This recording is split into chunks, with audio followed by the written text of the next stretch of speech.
Hello friends, सबसे पहले तो बहुत बहुत स्वागत है आपका हमारे टीचिंग प्लेटफॉर्म शिक्षा सिटी पे।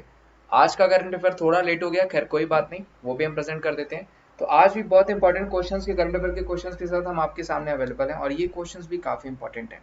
ठीक है, तो क्वेश्चन क्या है, where was ropax ferry service inaugurated virtually by PM Narendra Modi. यानी प्रधानमंत्री नरेंद्र मोदी जी के द्वारा जो है आपका रोपैक्स सर्विस फेरी सर्विस का उद्घाटन कहाँ किया गया। बहुत अच्छा क्वेश्चन दोस्तों, ऐसे क्वेश्चन आपको पूछे भी जाते हैं। तो क्वेश्चन क्या है दोस्तों, ऑप्शंस क्या है, मध्य प्रदेश, गुजरात, राजस्थान और पश्चिम बंगाल।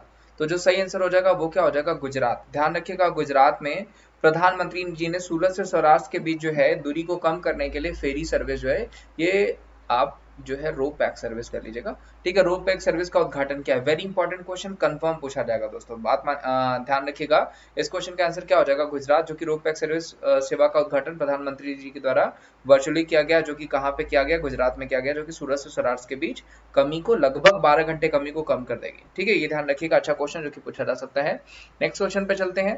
नेक्स्ट क्वेश्चन है वेरी इंपॉर्टेंट क्वेश्चन दोस्तों, कि जो कि आपको पूछा भी जाएगा। Ministry of shipping has been renamed, ठीक है, एज। शिपिंग मंत्रालय का नाम बदल करके क्या कर दिया गया है, मिनिस्ट्री ऑफ पोर्ट्स पोर्ट मंत्रालय कर दिया गया है, या फिर ministry of ports and shipping and waterways यानी पोर्ट, जहाज रानी और जलमार्ग मंत्रालय कर दिया गया है, मिनिस्ट्री ऑफ वाटरवेज कर दिया गया, या फिर मिनिस्ट्री ऑफ जल शक्ति कर दिया गया। तो देखिए जो सही आंसर हो जाएगा वो क्या हो जाएगा, ऑप्शन सेकंड, यानी मिनिस्ट्री ऑफ शिपिंग को क्या कर दिया गया है, तो इसको कर दिया गया ministry of port shipping and waterways, यानी पोर्ट, जहाज रानी और जलमार्ग मंत्रालय जो है मिनिस्ट्री ऑफ शिपिंग का नाम बदल करके कर दिया गया है, जो कि बहुत इंपॉर्टेंट है, पूछा जा सकता है। ऐसे एक क्वेश्चन आपको बनते हैं, जैसे लास्ट ईयर क्या हुआ था कि जल शक्ति मंत्रालय का नाम जो है कि दो मंत्रालयों को मिला करके जल शक्ति मंत्रालय बनाया गया था इसी, और वो क्वेश्चन भी पूछा गया था। तो ये क्वेश्चन भी आपको पूछा जाएगा कि ministry of shipping has been renamed as, यानी शिपिंग मंत्रालय का नाम बदल करके क्या कर दिया गया है, तो वो कर दिया गया है आपका port shipping and waterways. Next question पे चलते हैं। नेक्स्ट क्वेश्चन दोस्तों, तेजपुर लीची was granted the geographical indication tag certification 27th March 2015. It belongs to which state? देखिए सबसे पहले बात तो जीआई टैग जो है आपका तेजपुर जो लीची है ना, उसको 2015 में ही बोल दिया गया था, लेकिन घोषणा आप करी गई। तो ऑप्शंस आपके पास है, सिक्किम है, गोवा है, तेलंगाना, अरुणाचल प्रदेश और असम। तो जो सही आंसर हो जाएगा वो क्या हो जाएगा, वो हो जाएगा असम। ध्यान रखिएगा, असम की तेजपुर लीची को क्या मिला है, तो वो जीआई टैग मिला है, जो कि आपको पूछा जा सकता है। वेरी इंपॉर्टेंट, असम के, इससे पहले ध्यान रखिएगा बकासुर राइस को भी जीआई टैग दिया गया था। ध्यान रखिएगा, बकासुर राइस को भी जीआई टैग दिया गया था, वो भी असम था। और कांजी नेमू, ध्यान रखिएगा, कांजी नेमू यानी लेमन जो हो गया, कांजी नेमू को भी कहाँ का जीआई टैग दिया गया था, तो वो भी असम का ही जीआई टैग दिया गया था, जो कि आपको पूछा जा सकता है। असम के अगर सीएम पूछे जाएंगे तो वो कौन हो जाएंगे, वो हो जाएंगे सर्बानंद जी। सर्बानंद सोनेवाल जी क्या है, तो ये यहाँ के सीएम हैं, और इनको अभी जो है श्यामा प्रसाद मुखर्जी अवार्ड, क्या अवार्ड दिया गया है, श्यामा प्रसाद मुखर्जी अवार्ड दिया गया है, जो कि आपको पूछा जा सकता है कि श्यामा प्रसाद मुखर्जी अवार्ड किसे दिया गया है, तो वो इन्हीं को ही दिया गया है, यानी जो है कि सर्बानंद सोनेवाल जी को दिया गया, जो कि आपको पूछा जा सकता है। उसके अलावा असम ने धन्वंतरी स्कीम हो गया, ध्यान रखिएगा, मेडिकल के लिए, अभिनंदन स्कीम हो गया, जो कि ग्राउंड्स के लिए स्टार्ट किया था, जो कि आपको पूछा जा सकता है। ठीक है, चलिए नेक्स्ट क्वेश्चन पे चलते हैं। नेक्स्ट क्वेश्चन दोस्तों, which bank in association with the EAP यानी India introduce an employ assistant program, a well being program for its employees and their family members, यानी ईईपी के साथ, यानी एम्प्लॉय असिस्टेंट प्रोग्राम जो है के सहयोग में किस बैंक ने अपने सारे कर्मचारियों के, उनके लिए और उनके परिवार के लिए 24/7 जो है कल्याण कार्यक्रम शुरू किया है। ऑप्शन है आपके पास, State Bank of India, Punjab National Bank, Bank of Baroda, Indian Bank, या फिर कैनरा बैंक। तो देखिए जो सही आंसर हो जाएगा वो क्या हो जाएगा, वो हो जाएगा आपका बैंक ऑफ बड़ौदा। ध्यान रखिएगा, बैंक ऑफ बड़ौदा ने अपने कर्मचारियों के लिए जो है कि 24/7 जो है आपका ईईपी यानी आपका जो है कि कल्याण कार्यक्रम योजना चलाई गई है, जो कि आपको पूछा जा सकता है। वेरी इंपॉर्टेंट क्वेश्चन दोस्तों, एक क्वेश्चन तो आपको यहाँ से बनता ही बनता है। ठीक है, तो ये ध्यान रखिएगा, कौन सा आंसर हो जाएगा, वो हो जाएगा बैंक ऑफ बड़ौदा। अगर सीईओ पूछा जाएगा तो वो कौन हो जाएंगे, संजीव चड्ढा, मैंने आपको पहले ही बता रखा है। और वहीं दोस्तों सीएफओ पूछा जाएगा स्टेट बैंक ऑफ इंडिया का, तो वो हो जाएंगे सुंदर चरणजीत सिंह अत्रा। ध्यान रखिएगा, मैंने बता रखा है आपको, अगर रेगुलर क्लासेस आप लेते हैं तो आपको मिल जाएगा। सुंदर चरणजीत सिंह अत्रा कौन हो जाएंगे, इसके हो जाएंगे पंजाब नेशनल बैंक के हो जाएंगे मल्लिकार्जुन राव। ध्यान रखिएगा, मैं आराम से लिख देता हूँ, पंजाब नेशनल बैंक के कौन हो जाएंगे, वो हो जाएंगे मल्लिका अर्जुन राव। सीईओ मैं बता रहा हूँ, ये ध्यान रखिएगा। इंडियन बैंक के हो जाएंगे पद्मजा चंद्रू, कौन हो जाएंगे, तो पद्मजा चंद्रू किसके हो जाएंगे, वो इंडियन बैंक के हो जाएंगे। और कैनरा बैंक के कौन हो जाएंगे, वो हो जाएंगे वेंकटलिंगम, कौन हो जाएंगे, वेंकटलिंगम। ये सारे सीईओज ध्यान रखिएगा, बैंक से आपको मोस्टली सीईओज पूछा जाता है, या जो भी उन्होंने प्रोग्राम स्टार्ट किए वो पूछे जाते हैं। ठीक है, नेक्स्ट क्वेश्चन दोस्तों, which general insurance company launch cancer sends no notification campaign? किस जनरल इंश्योरेंस कंपनी ने cancer sends no notification campaign जो स्टार्ट करा है? वो एको जनरल इंश्योरेंस है, भारतीय एक्सा जनरल इंश्योरेंस है, ये बजाज एलियांस है, या फिर एचडीएफसी अर्गो जनरल इंश्योरेंस है? Which one is the correct option? तो जो सही आंसर हो जाएगा दोस्तों वो क्या हो जाएगा? वो हो जाएगा आपका भारतीय एक्सा जनरल इंश्योरेंस। इसने स्टार्ट किया है cancer sense no notification. Very important question जो कि आपको पूछा भी जाता है। आपको ये भी पूछा जा सकता है कि कैंसर डे जो है वो हम कब सेलिब्रेट करते हैं, जो कि मैंने आपको पहले भी बता रखा है। उम्मीद करता हूं आप बता देंगे। तो कैंसर डे हम कब सेलिब्रेट करते हैं? तो ये हमेशा क्या होता है, जब फरवरी आती है, फरवरी में जो दूसरा रविवार होता है उसी को हम कैंसर डे के रूप में सेलिब्रेट करते हैं, जो कि इंपॉर्टेंट पूछा जा सकता है। और ऐसे पूछा जाएगा आपको कि अगला आने वाला कब पड़ेगा, तो मे बी वो जो है आपका 4 तारीख को पड़ सकता है, 4 फरवरी को। ठीक है, या फिर आपको पूछा जाएगा, अगर मेंशन पूछा जाएगा तो वो 4 तारीख ही ध्यान रखिएगा, 4 फरवरी को जो कि आपका पड़ता है। ठीक है, ये ध्यान रखिएगा जो कि आपको पूछा जा सकता है आपका कैंसर डे। चलिए नेक्स्ट क्वेश्चन पे चलते हैं। नेक्स्ट क्वेश्चन दोस्तों कि मार्ग ईआरपी लिमिटेड ने एमएसएमई के लिए निर्बाध लेनदेन को आसान बनाने के लिए किस भुगतान कंपनी के साथ भागीदारी की है? Marg ERP limited has been partnered with which payment company in order to ease seamless transactions for MSMEs small medium enterprises? MSME मंत्रालय ध्यान रखिएगा नितिन गडकरी जी के पास है, उन्हीं के पास जिनके पास जो हमारा रोड ट्रांसपोर्टेशन मिनिस्ट्री है। और इस क्वेश्चन का आंसर क्या हो जाएगा? वो हो जाएगा पेटीएम। ध्यान रखिएगा, पेटीएम के साथ साझेदारी करी है एमएसएमई ने, जो कि आपका ई सीमलेस ट्रांजैक्शंस के लिए। अब बात आई है पेटीएम के, तो देखिए सिर्फ पेटीएम का अगर सीईओ पूछा जाएगा तो वो कौन हो जाएंगे? वो हो जाएंगे विजय शेखर शर्मा। ठीक है, अगर आपको पेटीएम का पूछा जाएगा। और मान लीजिए पेटीएम पेमेंट बैंक का पूछा जाएगा तो वो कौन हो जाएंगे? वो हो जाएंगे सतीश कुमार गुप्ता। या क्वेश्चंस आपको पूछे जाते हैं। ठीक है, फोन पे से भी दोस्तों देखिए ध्यान रखिएगा, सबसे बड़ा ब्रांड बन गया फोन पे के ब्रांड एम्बेसडर कौन हो जाएंगे? आमिर खान हो जाएंगे, जो कि पूछा जा सकता है। अमेजॉन की बात करेगा तो सिर्फ अमेजॉन की बात करेगा तो उसके सीईओ कौन हो जाएंगे? जेफ बेजोस हो जाएंगे। और गूगल की बात करेगा तो गूगल ने नियर बाय एप्लीकेशन भी चलाया था, प्लस गूगल के सीईओ कौन हो जाएंगे? तो वो हो जाएंगे सुंदर पिचाई, जो कि आपको पूछा जा सकता है। फिलहाल इस क्वेश्चन का आंसर क्या हो जाएगा? वो हो जाएगा पेटीएम। नेक्स्ट क्वेश्चन पे चलते हैं।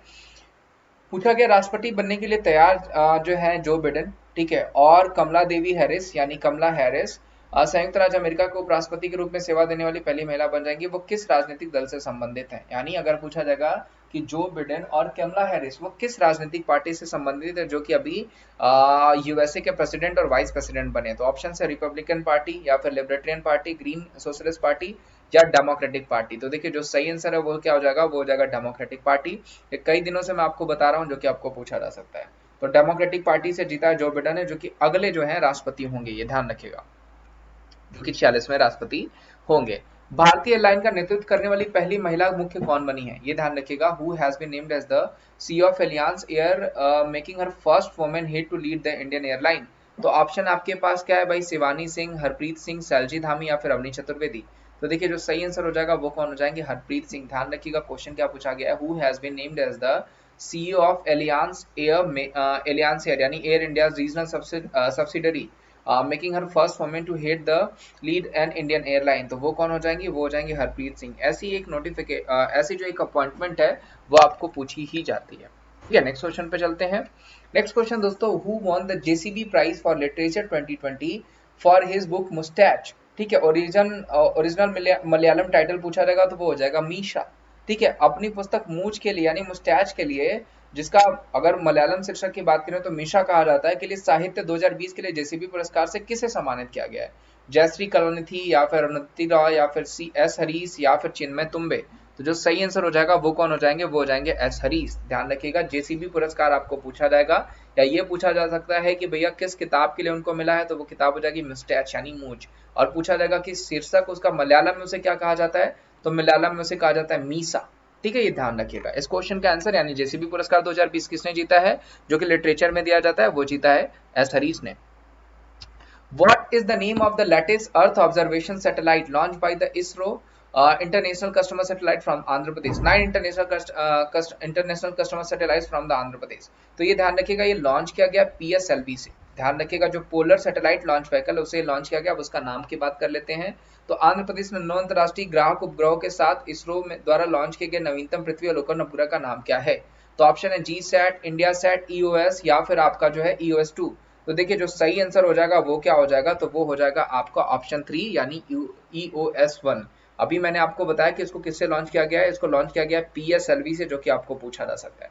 ठीक है, जिसका फुल फॉर्म क्या हो जाएगा, तो पोलर सैटेलाइट लॉन्च व्हीकल, ध्यान रखिएगा पोलर सैटेलाइट लॉन्च व्हीकल हो जाएगा जो कि आपका है, और ये अर्थ ऑर्गेनाइज सैटेलाइट है आपकी EOS, तो जो कि आपको पूछा जा सकता है। नेक्स्ट क्वेश्चन पे चलते हैं। किस अंतरिक्ष एजेंसी ने पहली बार मिल्की वे और आकाशगंगा से एक उज्जवल फास्ट रेडियो फटने और एक्सरे का पता लगाया है? Very important question. Which space agency detected a bright fast radio burst and X rays from the Milky Way galaxy for the first time, जो कि आपका 1 मिली सेकेंड के लिए हुआ था? तो ऑप्शन है इसरो, नासा, रॉसमोस या फिर आपका जाक्सा। तो देखिए जो सही आंसर हो जाएगा वो क्या हो जाएगा, वो हो जाएगा आपका इसरो यानी इंडियन स्पेस रिसर्च, सॉरी जो सही आंसर हो जाएगा वो हो जाएगा नासा यानी national aeronautics and space administration. ठीक है, उसके अलावा इसरो का फुल फॉर्म क्या हो जाएगा, वो हो जाएगा इंडियन स्पेस रिसर्च ऑर्गेनाइजेशन। रॉसमोस पूछा जाएगा तो ये रशिया की स्पेस एजेंसी हो जाएगी, और जाक्सा आप देख रहे हैं ऑप्शन में लिखा भी हुआ है आपको एब्रिवेट करके, वो हो जाएगा जापान का। इस क्वेश्चन का आंसर क्या हो जाएगा, वो हो जाएगा नासा। नासा का हेड पूछा जाएगा तो जिम रेंडस्टाइन, और 1958 में इसकी स्टैब्लिशमेंट हुई थी, और हेडक्वार्टर पूछा जाएगा तो वो हो जाएगा वाशिंगटन डीसी में, डिस्ट्रिक्ट ऑफ कैलिफोर्निया जिसको कहा जाता है। नेक्स्ट क्वेश्चन पे चलते हैं। In November Long March 6 rocket 351 flight took off carrying 13 satellite. Long March 6 is a space launch vehicle of which country? तो बेसिकली इस क्वेश्चन में देखिए क्वेश्चन छुपा हुआ क्वेश्चन क्या बोल रहा है आपको कि आपका जो है कि लॉन्ग मार्च एक सैटेलाइट है जिसने 6 रॉकेट में से 351 उड़ानों में 13 उपग्रह, जिसमें अर्जेंटीना के लिए 10 ले गए हैं, तो 6 मार्च लॉन्ग यानी लॉन्ग मार्च 6 जो है ये किस देश का सैटेलाइट है, ये पूछा गया। ऑप्शन है इंडिया, यूनाइटेड स्टेट्स, चाइना या इजराइल। तो देखिए जो ये जो लॉन्ग मार्च 6 है ना, इसको हम चांगझोंग के नाम से भी जानते हैं। किस नाम से जानते हैं, तो चांगझोंग के नाम से भी जानते हैं। ठीक है, तो वो कहाँ का है, वो हो जाएगा चाइना का। ध्यान रखिएगा लॉन्ग मार्च 6 जो है वो चोंगझेंग के नाम से भी जाना जाता है, तो उससे आपको याद हो जाएगा। ठीक है, कि चाइना का है, क्योंकि चोंगझेंग जो है ये सारे नाम हमारे चाइना में ही होते हैं। चलिए नेक्स्ट क्वेश्चन दोस्तों, valley of flowers national park is located in which state? तो ये तो मान लीजिए आपका एक जनरल अवेयरनेस का क्वेश्चन है, लेकिन अच्छा क्वेश्चन है। ठीक है, फूलों की घाटी राष्ट्रीय उद्यान किस राज्य में स्थित है? वेरी इजी, कहाँ हो जाएगा, ये हो जाएगा आपका उत्तराखंड में। ध्यान रखिएगा वैली ऑफ फ्लावर्स पूछा जाएगा कि कहाँ पे है, तो वो हो जाएगा उत्तराखंड में। देखिए एक और आपको क्वेश्चन पूछा जा सकता है, वो पूछा जा सकता है कि उत्तराखंड ने अपनी जो है समर कैपिटल किसको बनाया? तो इन्होंने गैरसैंण को, ध्यान रखिएगा गैरसैंण को अपनी समर कैपिटल बनाया। उत्तराखंड से अगर बात करें तो उत्तराखंड से ध्यान रखिएगा आपको सुपर 30 स्कीम हो गया जो कि आपको पूछा जा सकता है। उसके अलावा आंचल अमृत योजना हो गया जो कि आपको पूछा जा सकता है। उसके अलावा जो अभी नेशनल फिल्म अवार्ड्स हुए थे लास्ट ईयर, उसमें जो है बेस्ट डिस्ट्रिक्ट जो चुना गया था, फिल्म फ्रेंडली राज्य जो चुना गया था, वो उत्तराखंड ही था। एक और क्वेश्चन ले लेते हैं, सुखना वन्यजीव अभ्यारण्य जो कि हाल ही में कोविड-19 की वजह से बंद किया गया था, ये कहाँ पे है? Where is the Sukhna wild life sanctuaries? तो वो कहाँ हो जाएगा, वो हो जाएगा आपका चंडीगढ़ में। ध्यान रखिएगा सुखना वन्यजीव अभ्यारण्य कहाँ से है, तो वो हो जाएगा चंडीगढ़ में। लद्दाख पूछा जाएगा तो वो हो जाएगा हेमिस, जो कि आपको पूछा जाता है। ठीक है, उसके अलावा अगर हम बात करें पोनंग डांस फॉर्म कहाँ से संबंधित है, तो वो संबंधित हो जाएगा हमारा अरुणाचल प्रदेश से, और हिमाचल प्रदेश से पूछा जाएगा तो फगली फेस्टिवल हम कहाँ सेलिब्रेट करते हैं, तो वो हम सेलिब्रेट करते हैं हिमाचल प्रदेश में। हिमाचल प्रदेश में हींग की भी खेती स्टार्ट हुई जो कि आपको पूछा जा सकता है। वेरी इंपॉर्टेंट क्वेश्चन और कंफर्म पूछा जाने वाला क्वेश्चन जो कि आपको पूछा जाएगा, वेयर इज स्केलेटन लेक? ठीक है, जिसको रूपकुंड लेक के नाम से भी जानते हैं, कंकाल झील कहाँ पे स्थित है? मध्य प्रदेश, उत्तर प्रदेश, उत्तराखंड या फिर पंजाब? तो अभी जस्ट इस यही क्वेश्चन, मतलब ये जो राज्य है इसका भी कुछ देर पहले ही मैंने आपको आंसर बताया, वो क्या हो जाएगा, वो हो जाएगा उत्तराखंड। देवभूमि जिसे कहा जाता है। तो कंकाल झील यानी रूपकुंड झील कहाँ पे स्थित हो जाएगी, तो वो हो जाएगी उत्तराखंड में। तो आज के लिए बस इतना है दोस्तों। उम्मीद है आज का सेशन आप लोगों को अच्छा लगा होगा। अगर सेशन अच्छा लगा होगा तो इसे लाइक करिएगा, चैनल पे नए होंगे तो चैनल को सब्सक्राइब करेगा, और वीडियो को ज्यादा से ज्यादा शेयर भी करेगा। तो आज के लिए बस इतना ही। Thank you so much, bye bye, take care, और मिलते हैं हम आपको नेक्स्ट सेशन में जो कि कल सुबह आपको मिल जाएगा। ठीक है, और आईपीएल वाला सेशन मैंने डाल रखा है, वो देख लीजिए, और भी बहुत सारे वीडियोज हैं, आप जा करके देख सकते हैं। Thank you so much, bye bye, take care.